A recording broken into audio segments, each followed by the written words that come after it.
Group reading, సామూహిక వాచన్, చదువు DSC. పాఠశాల తరగతుల్లో కొన్ని గ్రూప్స్ సమూహక విభజించాలి. ప్రతి సమూహానికి కనీసం 6 మంది కంటే ఎక్కువ ఉండకూడదు. ఈ సమూహాన్ని దూరంగా కూర్చోబెట్టాలి. ఒకరి యొక్క శబ్దము మరి ఒకరికి వినబడకూడదు. ఇది చూడవలసిన అవసరం ఉంది. విద్యార్థి యొక్క సమూహము చదువు సంబంధించిన యోగ్యతలు సమానంగా ఉండాలి.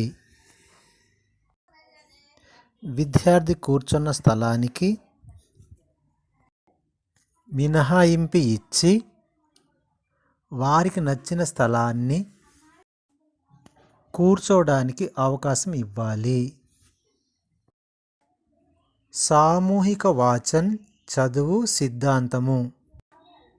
మొదట సమూహ నేత చదువుతాడు. అప్పుడు సమూహంలో మిగతా పిల్లలు ధ్యానంగా వింటారు.